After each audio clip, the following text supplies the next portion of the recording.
So, welcome back, guys. This is going to sound so different to the first podcast we did, the 10 episodes. Oh, because I just chose basically at random. I'm like, okay, did I stop talking? Okay. And a couple of times, I was in the middle of a word, but I had to decide, was that word important or not? And I was like, well, fuck. So, it was great editing, but, you know. Ugh. So, hunters. So, the Beowulf Society, one of the things to consider is that, there is a god-hunting group. But because of this persecution and because I'm not going to say how the Beowulf Society interacts with Undertown, which is below Neo-Los Angeles where all the monsters that can legitimately think, they go there. If you're sentient, if you transform, if you transmogrify, which is different than morphogenesis, let's not forget. But even those who undergo morphogenesis, the difference between those two is transmogrification is the act of transforming into a monster. Morphogenesis is when you do it on purpose. More than likely through outside sources at that, which there are different ways. There's different chemicals that can Jekyll change. and Hyde. More like the Guyver. More like the Guyver. Yeah. And when you undergo, which is where I got the term from, when you undergo morphogenesis, you are legitimately doing it on purpose. And there are ways to do it through battle trances, through chemicals, and there is no way to come back from it, though. So it's a one-time thing. So when people who undergo morphogenesis are considered worse than those who transmogrify by the monster community. So either way, there are people out, but the monster genes are persecuted as fuck. So because of this, Debbie is going to be presented as a savior, guardian, Messiah. The monster messiah. And even though She's it's the pariah messiah. For the pariah messiah. And it's basically going to be the most lowest tier of the scummiest of monsters that believe in her in the beginning, but then whispers of her begin to come out. And that's when Kaegro is going to take more action, because damn straight he's going to hear about it. But he's not going to know that Debbie is mom until, because, I mean, who in the right mind would call her fucking Debbie anywhere? In fact, let's call her that, Debbie the Goddess. Who the fuck is Goddess Debbie? Until we decide she needs to reveal herself for who she is. Exactly, which would be in the Generalist arc. I can start playing the foreshadowing now, in fact, suffice to say. Yeah. So codename Debbie till revealed. Exactly. So in the Generalist arc, I am going to have basically Kaegro, the first thing... And that's actually a great way for Kaegro to totally fucking ignore it, because... Debbie until he realizes, until it's revealed about who she is. Like the initial whispers, like... Oh, yeah. Some crazy cult leader, okay. Yeah, but let's not forget also that when those whispers were going on... But the more they occur, he's Exactly. In the Generalist arc, that's when the whispers are now reaching a crescendo. The monster masses of Undertown, there's a known cult of Debbie going on. And there are monsters that they're not flocking there, but they are going there. They're going there for training. They're going there to undergo stronger... they're undergoing stronger transformations even. And that's what her blessings transform you into a stronger monster than what you were. Now, in some cases... Magic wand, make my monsters grow! Oh my god, Debbie turned into Rita. Make my niggas grow! My way. Yeah, hell yeah, My Way Entertainment. I miss those guys. I wish they did more stuff. Oh, I understand when you're busy with life, but they were like the originators of that shit. You know what I mean? My god.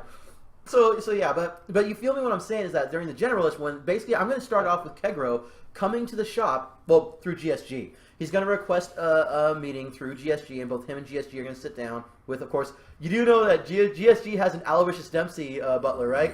Do you remember Al, the mute taxi driver, boxer from the combat cabbie? That was it. The combat cabbie from Neo Tokyo is now GSG's butler in this one. He's mute, but only because he took a vow of silence, which he kind of breaks, but whatever. It was for an important moment. So, but he's still a great boxer, and he still does that whole the shoot fighting thing. So it's great. He's a great character. So those three are going to sit down with Frank and Dash, and Kaegro's going to point out that there's an insurrection coming, and that's what's going to launch. Kaegro's not going to, once GSG levels on what's going on with non-humans.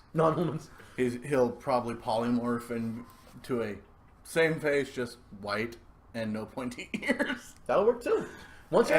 And once they get in the door, he's just going to close the door, and it's just going to Good, because Frank will be like, the fuck you changed for? Frank is not the one... No, it's literally one of those things of, I'm doing this not to stir suspicion. If you can see me, I don't care, because if you saw me and wanted me dead, I'd probably already be dead. Good points. Okay, no, I feel I can write this. It's that I'm already I've already thought this through, and I've chosen to take the risk. Because let's not forget, I'm gonna be all in all. It's got to write everything, so it's got to write it in a certain way. But follow what you're saying. That's why I'm giving you context to his rationale. And thank you for that, by the way. Yeah, the more I get, the better I can write the characters. So yes, and it really boils down to him using his intellect over anything, even though the situation might cause. Yeah. Let's talk about Debbie. You want to know who Debbie is? I have an inkling of who Debbie is. Give information. Yeah, pretty much like that. It's one of those things where he's going to gladly give information in exchange for the shop's help. With Darius, I may write Darius in on his own, not side story, although I could pull that off easy, a Taboo X side story, which is canon, by the way. And I could even do it for the same omnibus collective of around that arc. Because remember, every 3 or 4 taboos, I do an omnibus Generalist. So I don't know. I can work Darius in though. Because eventually we're gonna have to. Darius's intro is kind of the thing where I would want to do that right in the beginning. But the problem is that he has quite a story that I think I would want to present in a Taboo X side story first, and then the side story ends where his part in the actual book begins. So the start of the book is, it's Monday, Frank ain't had no coffee, so he goes over to yell at fucking Chow. Some, I want to say albino, or was he black? I think it's black. He was gray. Gray. So some half-drow nigga just wanders out of Chow's back shop going, what's going on here? Dash, because he's Dash, picks him up and... he would probably be stumbling through the warp gate. That's the thing, and then he stumbles right into fucking Dash's arms, who throws him through a window. Actually, if he stumbled right into him, and they kind of made eye contact, what would Frank response be when they made eye contact and he had the gold eyes? Laugh. Okay, no, seriously, no, because this nigga just got tossed through a window with fucking. Let's not forget, eye color determines power and what they are technically. Gold for gods, violet for angels and shit. I thought you said gold was overpowers. Possibly, or was it silver was gods? Well, that part actually. Kaegros are acid green. That's just from. Okay, so gods have alternative colors on there, but violet is normally reserved for angels and demons. Gold is definitely no, I think you're right. Yeah, gold is overpowered. Gold is overpowered. Yeah. But it's not like, but they get pure gold. You know what I mean? It's not like they're the only ones who get gold. I mean, I'm certain there are other types of gods and higher gods, whatever. Golden-eyed variety. But an overpowered, pure, true gold, and they will all have that. You know what I mean? At least when they're accessing their overpowered abilities. Honestly, I think that early in the morning he would still go through with it, but it would kind of be something that chiseled away at the back of his mind as things go on. It just dawned on me. Frank has his cup of coffee. He's standing there arguing with Chow while Dash is arguing with Chow, and then fucking Darius stumbles through. What's going on? And Dash is like, well, fuck you and fuck your shot! And as he's flailing, he knocks the coffee out of Frank's hand onto the ground. Because remember, status quo is God. Frank shall never have coffee on a Monday morning. And every taboo starts on a Monday morning. Darius is the reason Frank doesn't have coffee that morning.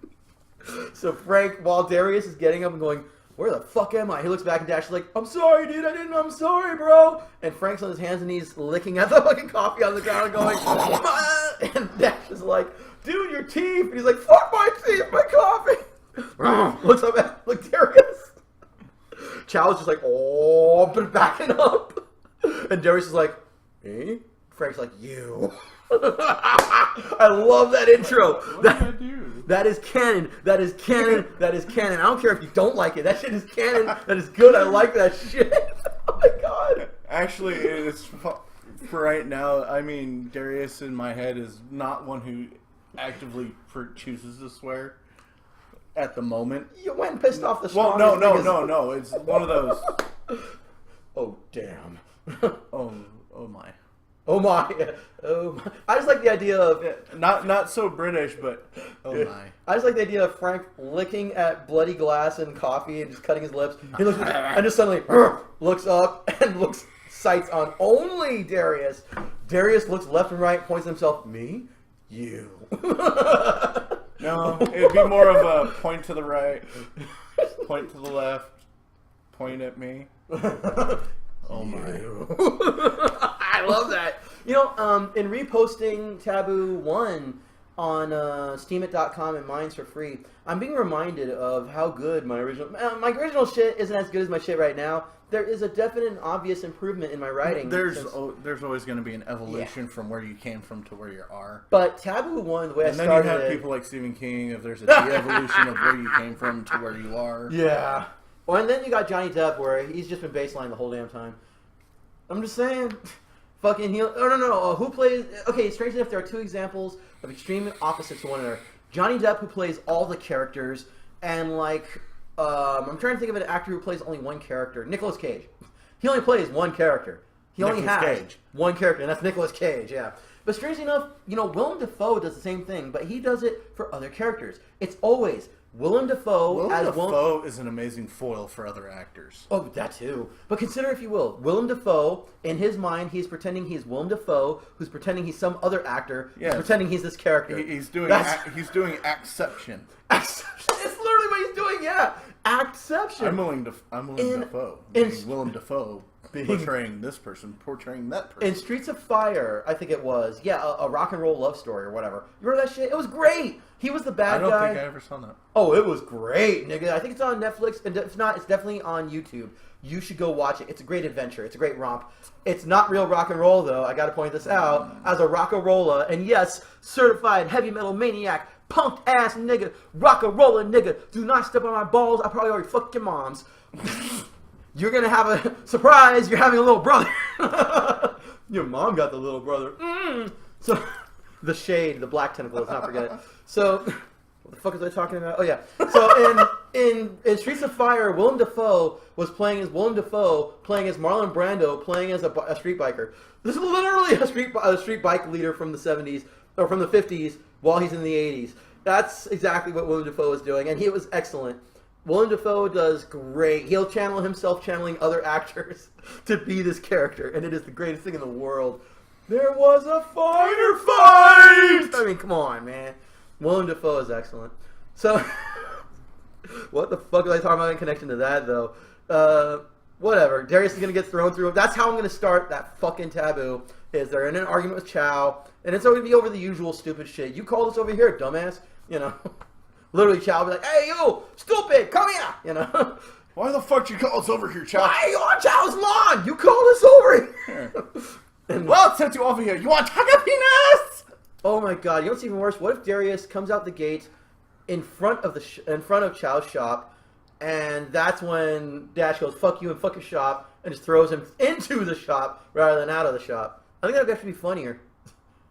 No, I kind of like the first one with the coffee. Alright, yeah. Well, no, I mean, either way, he would have the coffee, and he would flail and knock the coffee to the ground on accident, but you're right. So they walk into the shop. Why are you doing in my shop? Get out! You called us over here, you delusional fuck. I'm not delusional! I serve Tortillas! Tortillas eat Taka penis! He do this! He has great strength! So I actually don't do I don't do Chow talking about tiger penis enough, so I'm gonna have to do that in the next one. Yeah, you know, for those of you who are reading my series, if Chow starts talking more about tiger penis, my God, come down, smite you! It's because of this nigga right here. It's because that's why there's so much more tiger penis in this.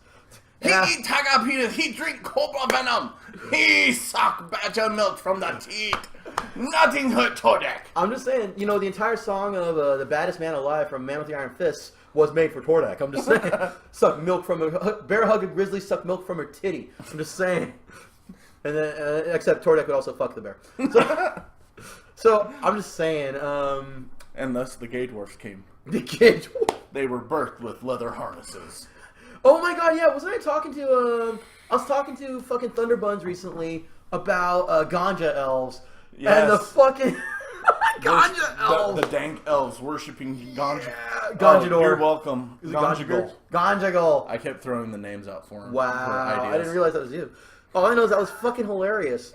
Like, holy shit, dank elves. I need to work this in somewhere. I don't care. And kobongs. Oh, and, yeah. And dabblings. I just need to actually helped come to that name. And I'm just going to create an entire... name out. He came up with the Quickling subset for them. Ooh. No, I actually do have an idea now. There will be an entire street in Neo, Los Angeles devoted to medical marijuana, and it's literally just called Ganja Street.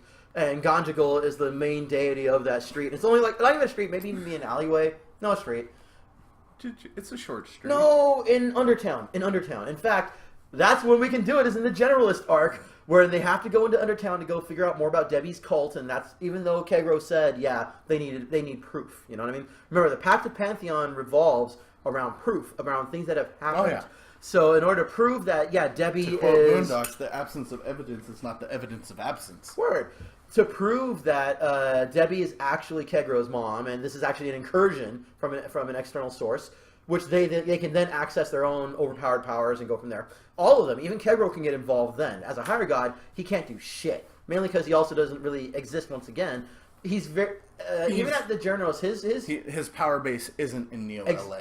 No, it is. By then, it's in Brownstone, but it's like 10 people. It's not as built as it is in Tokyo. Exactly. So it's like 10 people in Brownstone, but that's enough for him to appear in this world, and that's how he can come to the shop. But it's not like he has access to his full-blown powers. It's not like he can draw on that without, killing half of his followers. Funny story, though. The only person who has a shortcut around this is Tordek, and that's because no one's willing to tell him. That's because he doesn't know it exists. He literally, because he's ignorant that he's not supposed to do it, and so he can do it. That's why the Tordekians were able to do their... Plus, whence goes the Tordekian rave, goes Tordek. So that kind of is a rule that even goes over the Pact of Pantheons. For all that, Tordek has to follow the Pact of Pantheons. God damn it, Tash, you keep coming after me. I start a rave that never ends.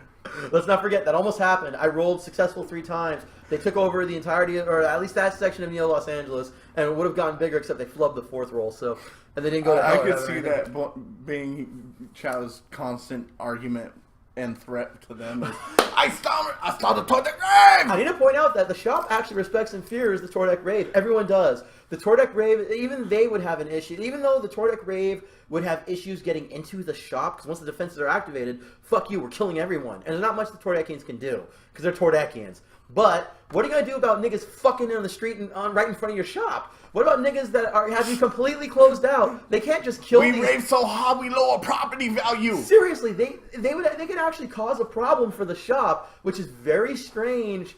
We use Jimmy's on your doorknob as prank. Consider it like, yeah, pretty much.